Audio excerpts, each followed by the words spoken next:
Assalamualaikum warahmatullahi wabarakatuh. Perkenalkan, nama saya Marsita Kumasari dari Prodi Keperawatan.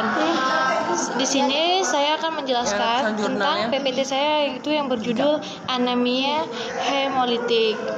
Pengertian anemia hemolitik atau hemoanemia adalah gangguan kurang darah yang terjadi karena sel darah merah dihancurkan lebih cepat daripada waktu terbentuknya kembali sel baru, mencegah terjadinya komplikasi yang berbahaya pada organ jantung seperti gagal ginjal. Anemia hemolitik bisa terjadi sejak bayi dilahirkan karena langsung diwariskan dari orang tua atau berkembang setelah lahir.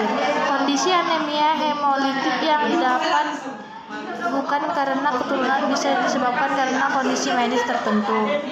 Paparan senyawa kimia berlebih hingga efek samping dari konsumsi obat-obatan. Penyebab anemia hemolitik. Beberapa kondisi yang bisa menyebabkan terjadinya anemia hemolitik karena diturunkan atau diwariskan dari orang tua, yaitu anemia sel sabit, thalassemia, ovalositosis, spherositosis, kurang enzim piruvat kinase, kurang enzim glukosa 6-fosfat dehidrogenase.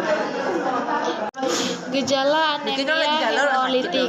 Gejala penyakit anemia hemolitik bisa bersifat ringan saat penyakit baru memasuki fase awal. Namun gejala akan semakin memburuk, bisa terjadi secara tiba-tiba atau tanda yang muncul berbeda pada setiap pengidap.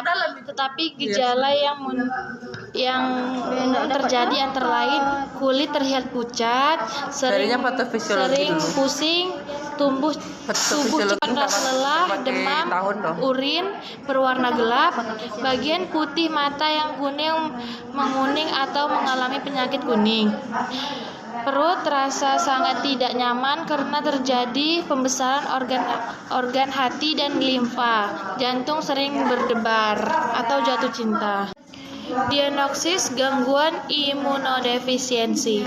Jadi dokter menduga seorang mungkin mengalami gangguan imunodefisiensi. Dokter akan menanyakan tentang riwayat medis, melakukan pemeriksaan fisik, menentukan jumlah sel darah putih, menentukan jumlah sel T, menentukan kadar imunoglobulin. Vaksin dapat menguji respons sistem imun dengan tes antibodi. Dokter akan menyebar vaksin, kemudian melakukan tes darah untuk melihat reaksi terhadap vaksin beberapa hari atau kemudian. Pengobatan gangguan imunodefisiensi. Perawatan gangguan imunodefisiensi bisa berbeda pada setiap orang, tergantung pada kondisi tertentu. Contohnya, AIDS menyebab beberapa infeksi berbeda. Dokter akan memberikan obat untuk setiap infeksi. Seseorang juga dapat diberikan antiretroviral untuk mengatasi infeksi HIV jika memungkinkan. Perawatan untuk gangguan penyakit ini biasanya meliputi antibiotik dan terapi imunoglobulin. Obat antiviral lain yang bisa diberikan seperti amantadin dan acyclovir, atau obat yang disebut interferon digunakan untuk perawatan infeksi viral akibat gangguan imunodefisiensi. Diagnosis anemia hemolitik. Guna mendapatkan diagnosis yang lebih akurat, akan menanyakan gejala yang dirasakan oleh pengidap, riwayat kesehatan pengidap, dan anggota keluarganya untuk mengetahui apakah ada anggota pengidap, untuk mengetahui adanya pembesaran organ limfa dan hati. Apabila dokter mencurigai adanya gejala anemia hemolitik, akan dilakukan beberapa pemeriksaan penunjang seperti pemeriksaan perhitungan darah lengkap guna mengetahui jumlah sel darah di dalam tubuh. Pemeriksaan kadar bilirubin, senyawa sisa yang berasal dari proses penghancuran sel darah merah yang bisa menyebabkan terjadinya penyakit kuning.